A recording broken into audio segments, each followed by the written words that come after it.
जितने भी मशहूर लव स्टोरीज होती है ना, किसी में भी तेजाब का जिक्र नहीं है। ये सब पागल और साइको लोग होते हैं। लव स्टोरीज की बातें मत करो, फिक्शन और रियलिटी में फर्क होता है। तुम्हें फोबिया हो जाएगा, मत जाया करो, मत मिला करो। जिया, एक दिन तुम शबनम की बातें सुनो तो तब तुम्हें एहसास होगा। जब वो मोहब्बत का जिक्र करती है ना, तो ऐसा लगता है जैसे वो मोहब्बत में डूबी हुई है। वो एहसास की उस इंतहा तक पहुंची थी जहाँ सिर्फ मोहब्बत के सिवा और कुछ नहीं। अरे प्लीज, मुझे क्यों डरा रही हो? छोड़ो ये सब फजूल की बातें, क्या रखे इन बातों में। चुप करो जिया, प्लीज चुप करो। चांद से उतरो, जमीन की तरफ देखो। देखो उन लोगों को जिन लोगों ने मोहब्बत के नाम पर अपने चेहरे खो दिए हैं, और उन्हें देखकर सोचो कि तेजाब से जलने से पहले उनका चेहरा कितना खूबसूरत हुआ करता होगा। रोशनी, सब ऐसे नहीं होते। इस हादसे में मोहब्बत का नाम इस्तेमाल किया गया है। यकीनन बात कुछ और होगी। शबनम के पास उसकी गुमशुदा मोहब्बत के अलावा और कोई बात नहीं है। मैं आंटी से बोलती हूँ कि तुम्हें अदीबा आंटी के साथ काम करने से रोकें, वरना जरूर तुम्हें कुछ हो जाएगा। इतने सेंसिटिव लोगों को तो इस फील्ड में जाना ही नहीं चाहिए। नहीं जिया, अच्छा है कि मुझे पता चल गया। अब कम से कम कोई मुझे मोहब्बत के नाम पे बेवकूफ नहीं बना सकता। रोशनी, तुम्हारा कुछ नहीं हो सकता। देख रुस्तम, तेरी माँ बहुत सीधी सादी है और इतने सालों में उसकी सादगी से मैंने कोई फायदा नहीं उठाया। और तुझे जवान हुए जुम्मा 8 दिन हुए हैं और इतनी सारी गर्लफ्रेंड। पॉप्स, वो ताली तो दोनों हाथों से बजती है, आप ही ने सिखाया था। हाँ, वैसे भी मुझे लगता है कि लड़कियों को कुछ शौक है मेरी फ्रेंड्स बनने का। एक बात बता, इतनी बहुत सारी गर्लफ्रेंड में से तू आज तक किसी के साथ कभी सीरियस नहीं हुआ? तो रोशनी में ऐसी क्या खास बात है जो इतना सीरियस हो गया?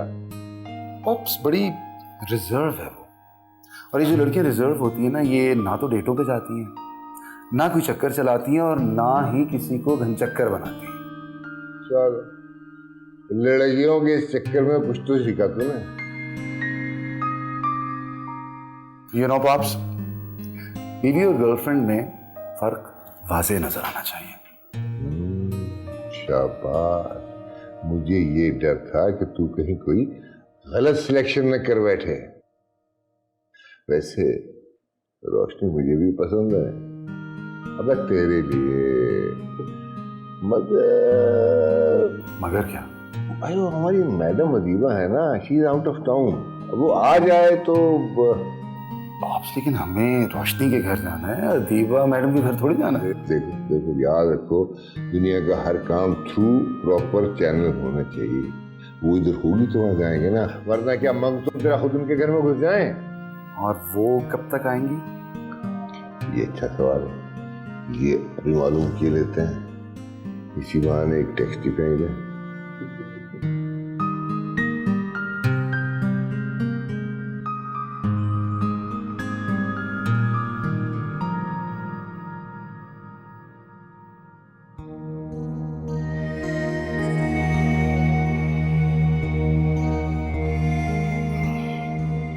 अली, जी साहब, पानी लेकर आओ। अभी लाए।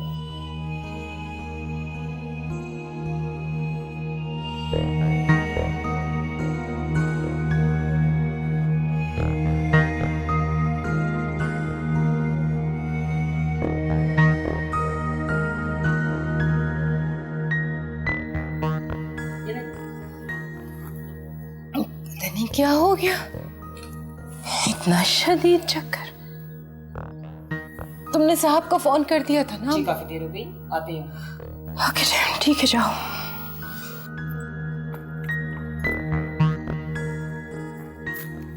अरे भाई, तबीयत ठीक है आपकी?